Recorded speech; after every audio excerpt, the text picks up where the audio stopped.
guests. As you're going to start seeing it here more and more, we got Justin Benjamin with Finished Concrete. He's been coming in weekly here, and he likes the studio. And then he brought in Matt Bayne today, which is one of his main guys over at Finished Concrete that we want to introduce and talk about. And the host of your show here, we got Kane with us today. So tune in, guys. I'm about to switch you over there. Drop in and listen to what's going on with Finished Concrete, and Kane's going to tell you all the greatness and pull it out of him. Send it. What's going on, ladies and gentlemen? I'm Kane Newman. Today we got Justin and Matt with us today. How are you guys doing? Good. Real good. Pleasure to have you guys here. Glad I was to be talking. back. Oh yeah. I love this environment. I love the feel. I love everything you guys have going on. And I got to learn a lot about your company last time you were on here and all of your employees. And I'm wondering, why did you bring this guy along? So, Matt's came on board and really opened a lot of doors, brought a lot to the plate, and he pushes us outside our comfort zone. He's got the billboards coming up that we're going to talk about there in West Branch, and just he's the main heartbeat of a lot of it. Excellent. I'm glad you're able to find all these people in this community. It's a great thing you have going on.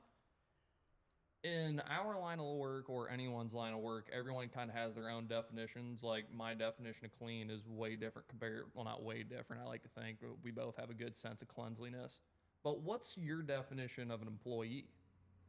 Well, that's a tricky one. So at Finished Concrete, we have team members, and you got to build a company with that caliber. And when you see the rough and tough every day and people just belly aching about employees, why we don't use it is employees, they'll show up late, they'll steal from the company, and they'll leave early. A team member shows up and they're ready to build and make an impact on something. That speaks volumes to everything I've seen in the last 5 years now being in the workforce. But how much do you deal with the customers compared to Matt? Like, when your business gets a phone call in, how often does it get forwarded to you before Matt gets a hold of it? Not much. So Matt would know a little bit more on kind of what a customer is. So what would be your definition of a consumer in your guys' line of work? Well, I guess that's a real good question. And the way I'll answer that is that a customer to us is somebody that has a vision, they want something done, they need some help, and we fill that need. How much of kind of the prepping and planning do you guys do? Do you just get the blueprint, or like, do they just come at you with the idea, hey, I want this patio done? You guys are there every step of the journey. But we get both. Oh. We get both. That I just actually today met with some customers that want some work done here in the spring, and it was all vision. They had a vision of what they wanted. So I spent better than an hour with them, kind of going over and refining that vision. Now, how easy is it compared to these people that have their vision? They've been working towards this for the last 5 years compared to Dairy Queen down the road, who has their plans. They've been ran through this. They want it to this spec, no different.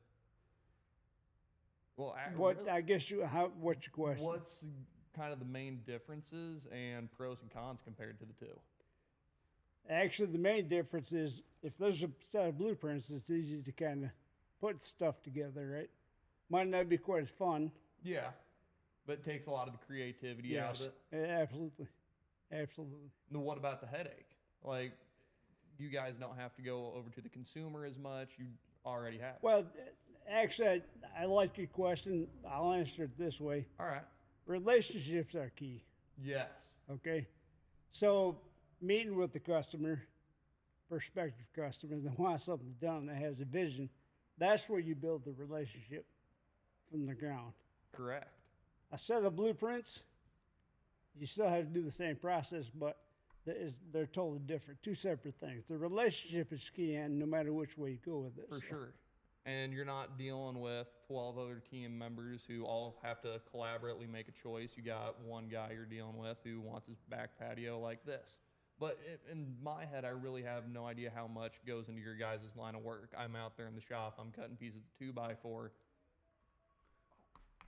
Holy man, Kane, you just broke rule I number did. 1. He just didn't turn his phone off. He needs to be roasted. He is now Hit me with it. roasted. He Hit is me with now roasted. Hey, you need to Holy you need man. to pick up that plywood, well, the redwood for that table. Oh.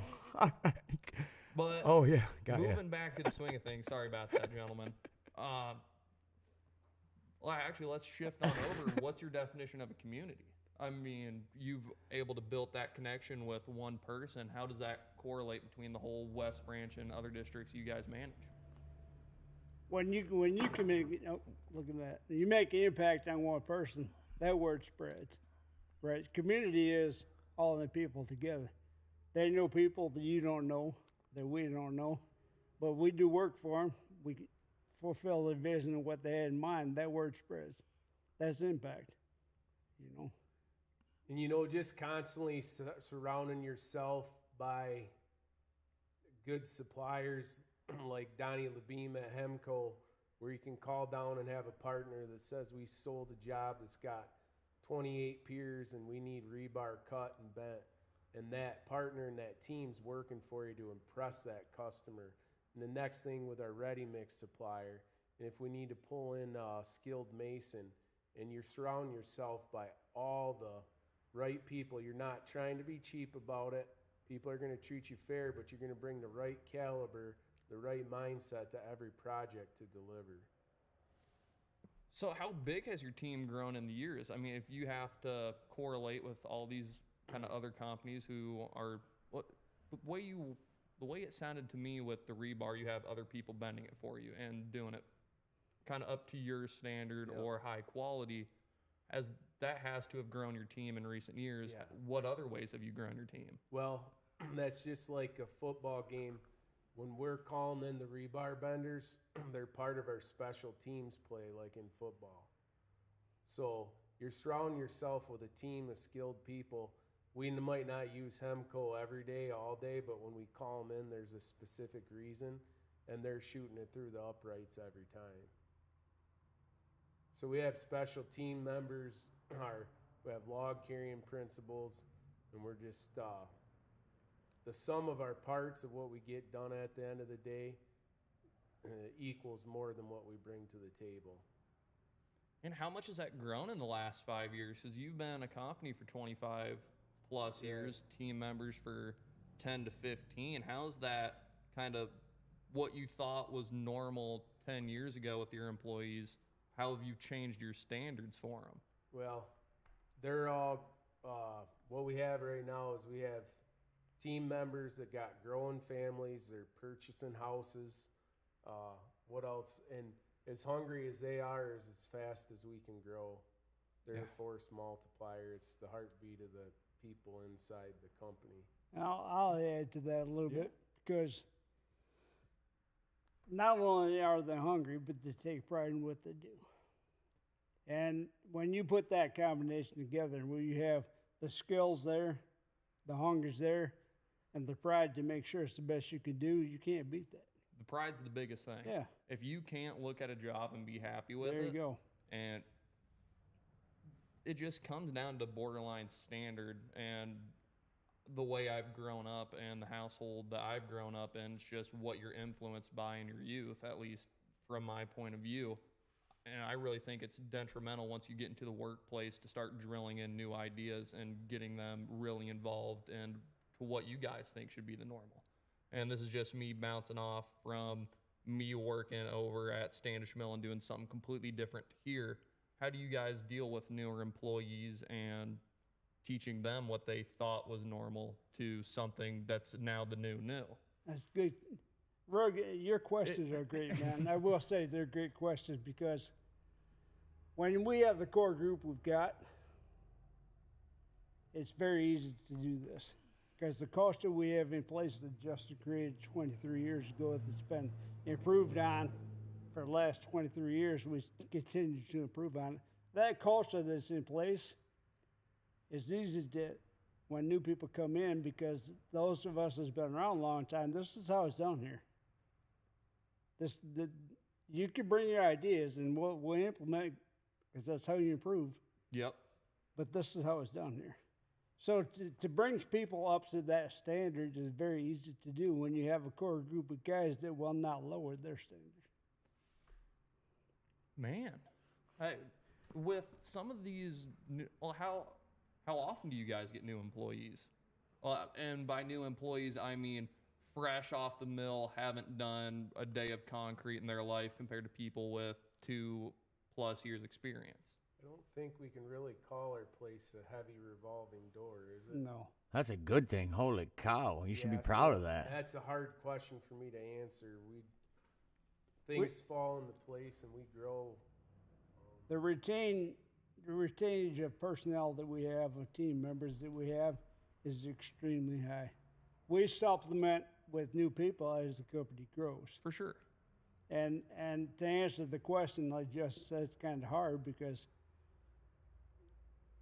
the new folks that we have come in, the new guys that come on the team, are basically vetted by the guys that are on the team because they're friends of theirs or they're people they know, or we do have people come in and turn the applications, but For example, the past two, we just picked up Matt Peterson. It's probably one of the best metal fabricators in town. And when you can fabricate metal, you can fabricate wood forms and concrete. Easy.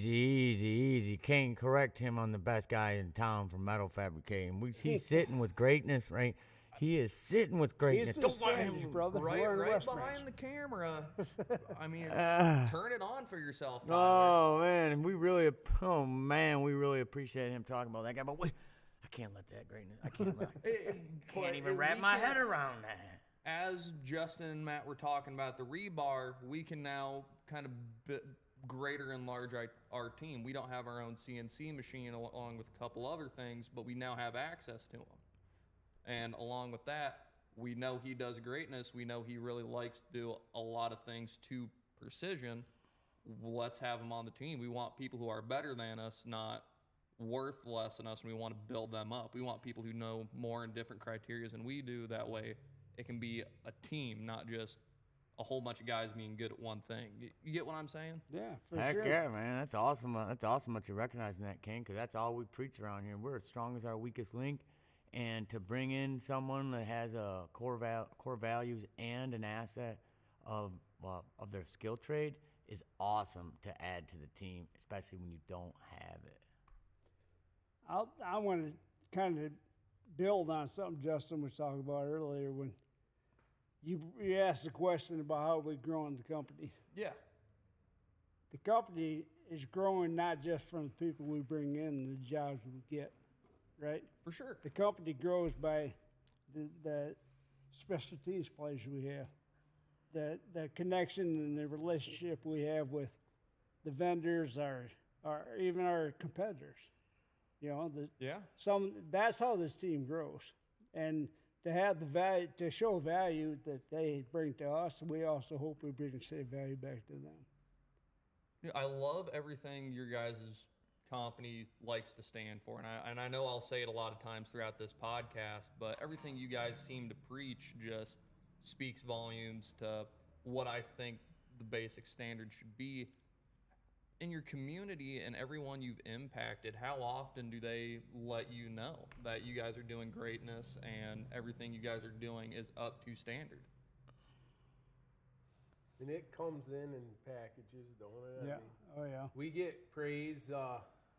We could come off getting a rain out, being covered fresh concrete under plastic for 12 hours and just work way harder than we're supposed to.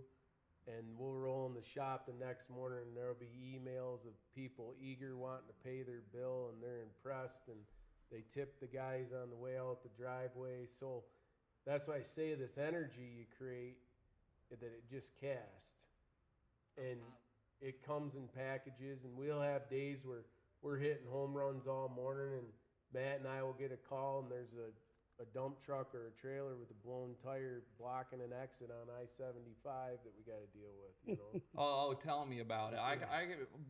Almost every day the last week, it can be going absolutely spectacular, and it just takes one thing to completely reverse it. I mean, you just saw it 30 minutes ago with the lights. I just disconnected the wires right from the plug, but it's not what happens. It's how you move forward as a man-handled situation. Yeah, and great leaders, we need to work on that every day and tune in on the gratitude that is so overweighing what other parts of the recipe come, right?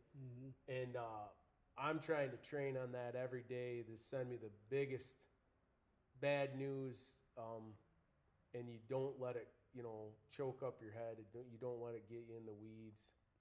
And your team knows no different unless you offer up that information. If they're there on a project, you don't want to take their mind off what they're working on to bring them in to a small situation that's going on another project. So do you handle more of like the loose end catastrophes? Like if a tire does blow off, who do you call? Well, your guy, you have your team in the middle of doing stuff. I don't mean to cut you off. no, it's good.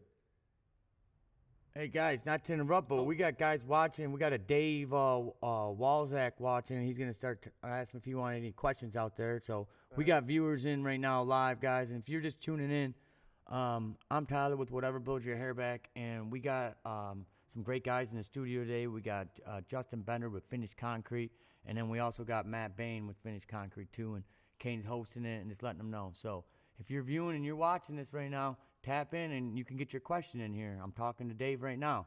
So, Dave, if you're out there, thanks for viewing, man. Well, we know you're out there. We watching. So, guys, get back at it. Sorry to interrupt. Just want to let the people know what's going on.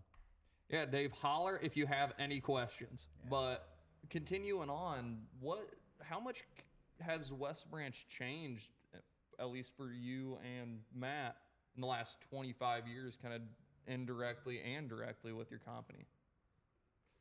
Well, when we graduated out of high school in '99, Matt, since then, we've got Walmarts, Myers, Mid-Michigan hospitals, Walsall, Taylor doors growing.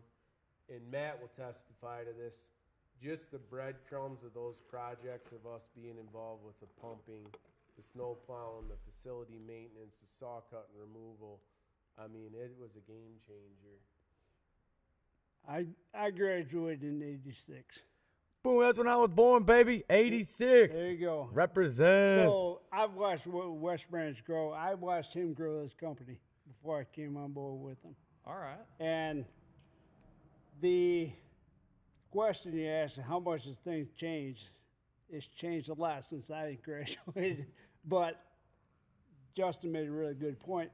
The companies that have come into West Branch or have expanded, gotten bigger as West Branch in the area has grown, has provided a lot of opportunity for finished concrete to grow with it. For sure. And I'm going to sidebar something for a second if I can. Oh, for sure. Have you ever read the book 7 Habits of Highly Effective People by Stephen Covey? I have not. Enlighten me. There's one principle in that book that I've read the book multiple times, and it's called the win-win principle. All right. And the concept is, if you win, everybody that you're working with should be winning as well. There's enough out there that we can all win, right? Yep. The problem with that is so many times since we've been a child, we've been taught win-lose. I win, you lose. This boxing match, one guy wins and one guy loses, right? Yep. That's the whole principle, the concept that we've all been taught our whole life. So to translate that into business, so many people, it's a win-lose. I win, you lose. No. Right? Yeah, what you're saying is correct, but it's horrible how people are thinking. And this ties into your question about how has West Branch grown, how has it changed this company. The philosophy or the principle that we use within finished concrete is win-win. We all win. You know, the guys hear me say it all the time. For sure. We're doing this so we all win. Because you all have families. Yep. Our competitors, our vendors, everybody has families. There's enough to go around. But So- let's do this at this standard. We're not lowering our standard, right? No. Well, we're all going to win. I want to So- add in on that one too. I think it's really good what you guys are talking about. So you're talking about win-win from an employer standpoint.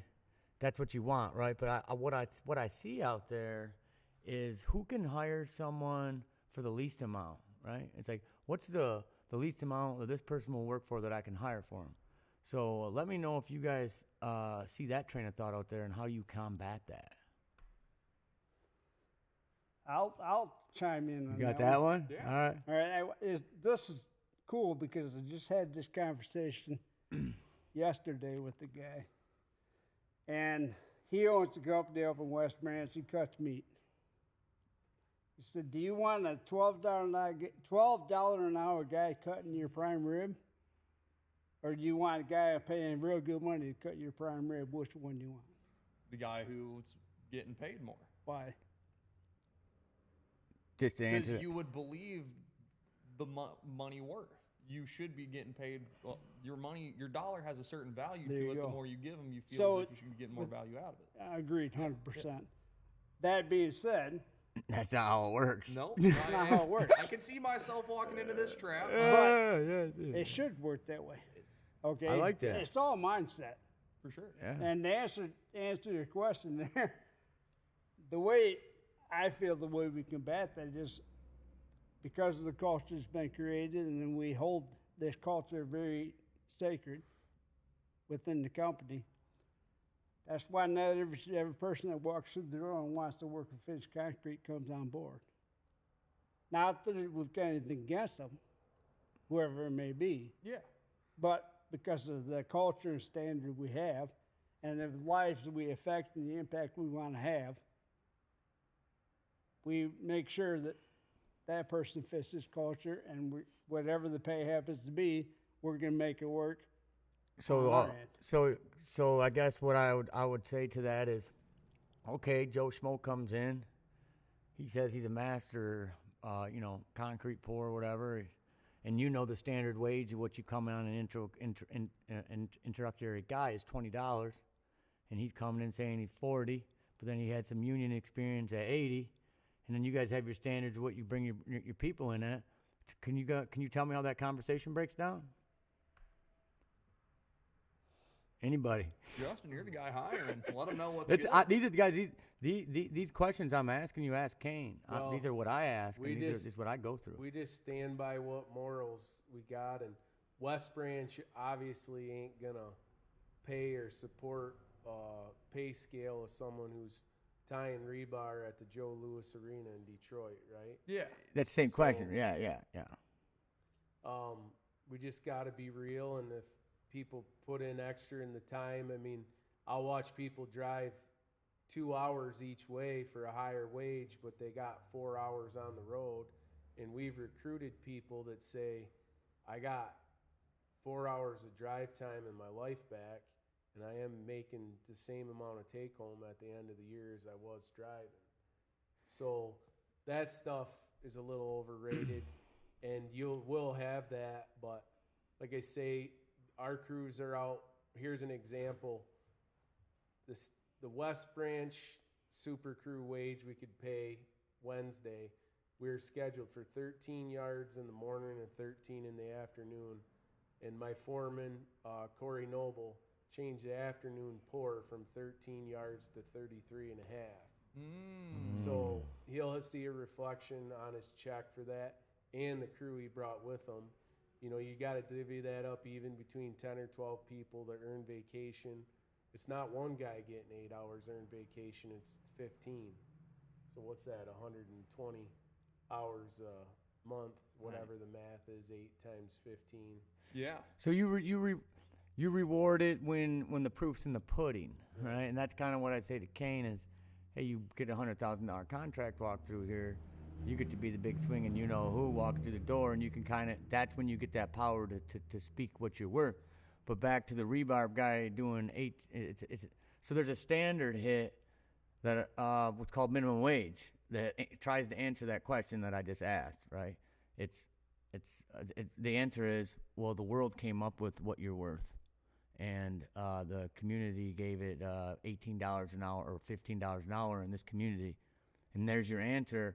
And I guess we're combating against that, right? We're saying, no, that's cool that's the wage, but I'm this guy doing this. It's getting sold to a higher client. I deserve this. And I say no, and there's where we are. And so we're kind of back to the question, without a really true answer. Does that make sense, guys? Am I hitting that home to you guys? Yeah. So is there a solution? I think it's individual based. Yeah. Individual based and what they bring to the table. I really think that you have to really kind of sit down, have a conversation with whoever may be wanting to have a conversation, and based on a myriad of things. Yep. Is when you kind of meet in the middle on something. Yep, and the starting point, I guess, is minimum wage, I guess, so there's no lower than that. But yeah, that's all right, guys. I kind of beating that dead horse. Let's move on to the next topic. What do you got in there, came for us next? Really, the last thing we got to go over is a couple stories that you wanted to talk about with your crew and the impact they've had. One of the examples was the DHHS M55. Tell me a little about that one. That's a project we worked for. Got contacted by a developer out of Alpena. We did some work for him a few years back. Actually, the state police post, which is right next to this building site here. Oh. And he got back a hold of me while I was sitting through email. I've worked with Bruce on that one and a couple other ones, but we put it all together, and it's right there on M55, which is one of the main roads going in and out of West Branch. And when people in the community I've heard it all summer long, you guys are really getting that building up fast. And that kind of positive feedback, they seen their pump truck out there pumping, they seen their crews out there. We started right at the ground level. We did most of the dirt work on that project too, which was, something that was noticed by a lot of people. So. Yeah, and I'm not too familiar with the West Branch area and exactly where you guys were working at, but I believe it wasn't the best looking plot before you guys started pouring the concrete. It was M76. Yeah, M76. Ah. So we just did a ribbon cutting for the M76 Commons. Oh. That ties to your question. So on October 14th of 2025, the finish of this grant project through the EDC, is this correct? They take blight candidate properties and they will qualify the township for grant money, and we clean it up into like a beautified park. I believe I saw something like that on your Facebook. And another thing I noticed with your Facebook is you have your business and personal kind of combined in one. Yeah. How does that benefit you as a business owner? I think so. The struggle I got with social media, we only see the good glamour stuff, right? I call it like putting the makeup on in the morning. Yeah. We're going to pretty the picture up. And I don't want get tied up on that. Well, the business is perfect. Look at this. And never, my wife and kids are the drive behind it.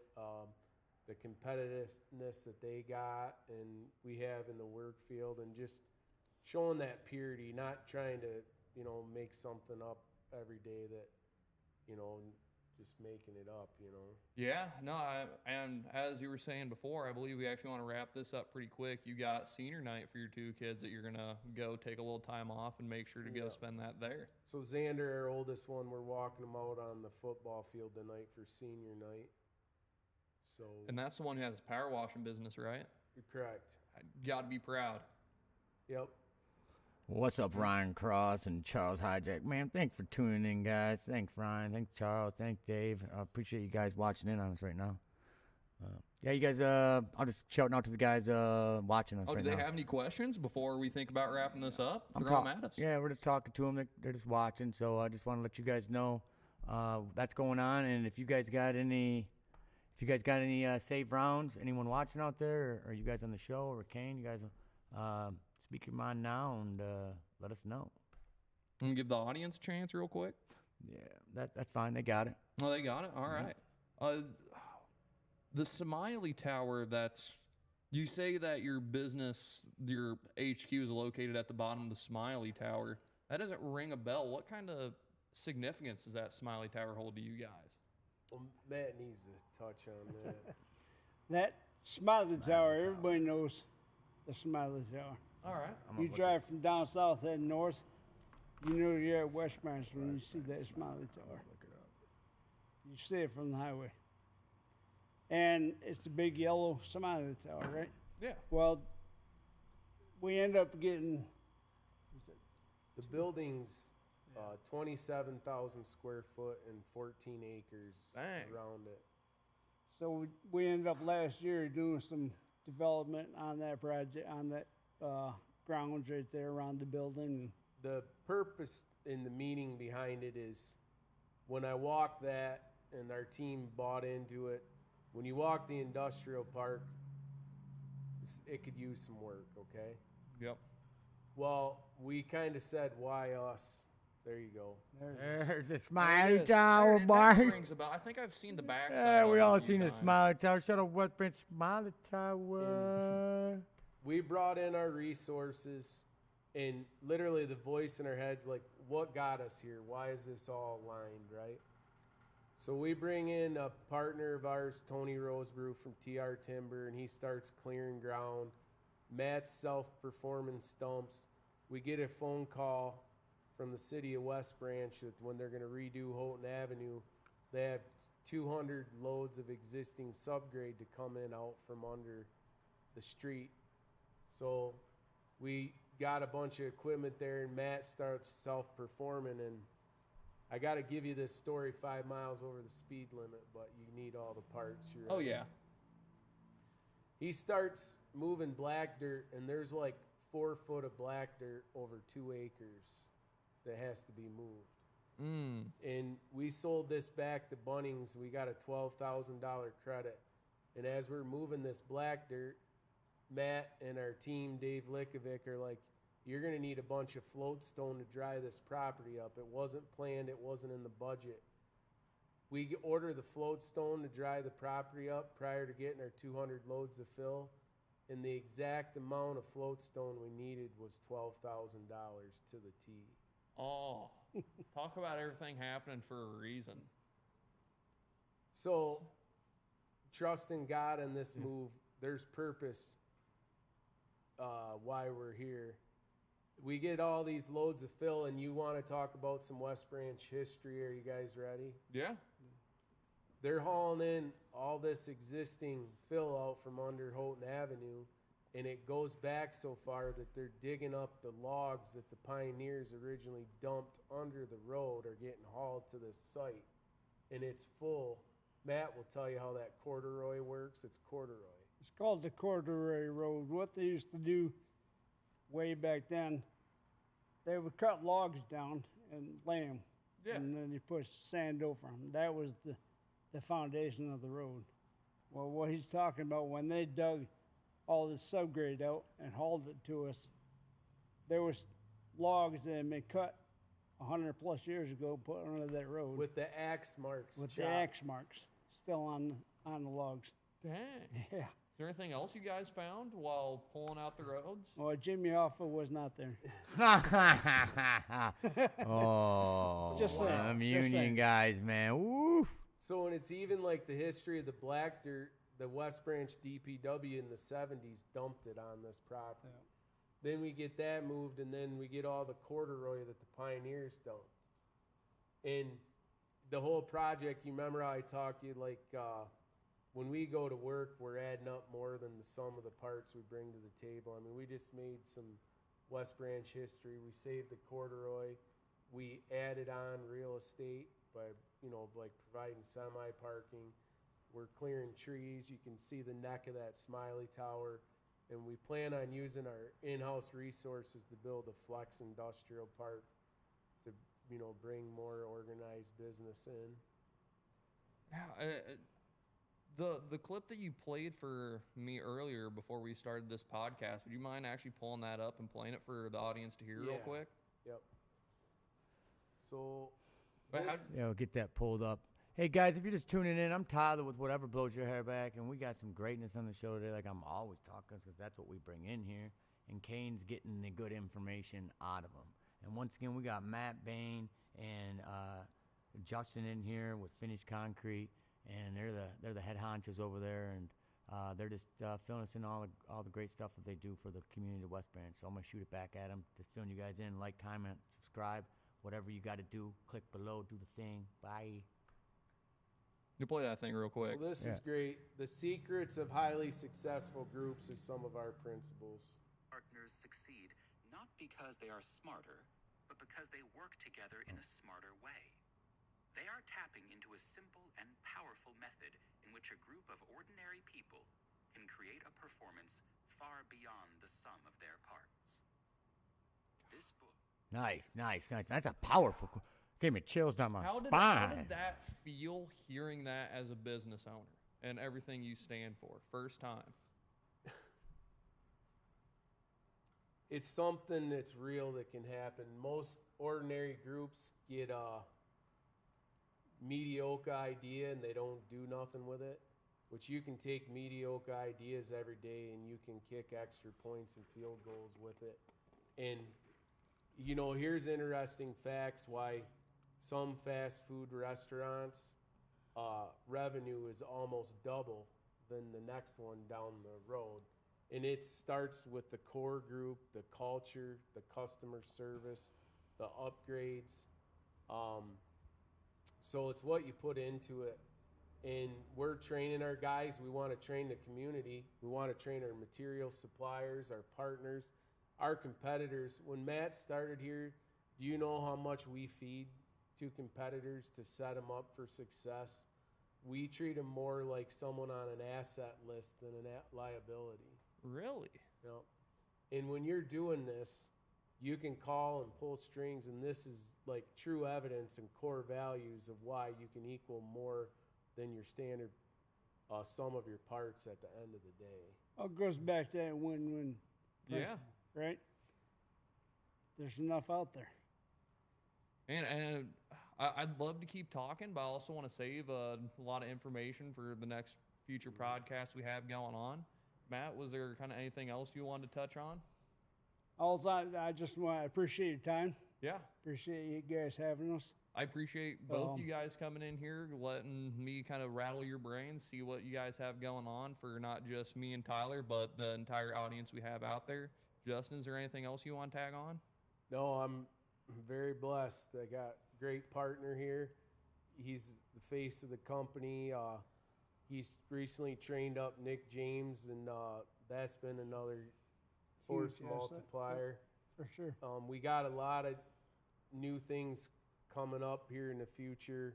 We just joined the Michigan Petroleum Association, so we're partnering and learning from our gas station customers, which is going to be a reflection to our team. We had meetings with real high-end people involved in that this month, and we're traveling. Well, cool. Let's get you to say what. So, guys, these guys are going to be coming on Finished Concrete. They're coming on a couple times a month. They got a lot to say. So we want to tell you what you can expect to hear from them in 2 weeks from now when they come on again and give us their highlights of their cool jobs and bring in another team member. So, Justin, what's something that we can see next time you come on the show so our viewers can expect you guys and can start waiting and we can get a schedule going, and what's the next day we can see it. So maybe give them, let's talk about real quick before we go, what's coming up. We're basically going to keep driving home how the keys to building successful teams. And whether there's a season change in northern Michigan where we're going to be transitioning into cold weather, our team's just knocking it out of the park. I'd say I just want to keep touching on building teams. Cool. Without that, you can't. You're nothing. Yeah. You're nothing. You got to have a team. So, all right, guys, we're going to leave on that, on signing out of here. So we're going to leave on teamwork. On 3 in the room, guys. I'm going to shoot it back to you. On 3, we're saying teamwork. Woohoo. All right, so 1, 2, 3. Teamwork. All right, guys, we signing out of here. Later, guys. Thanks for tuning in.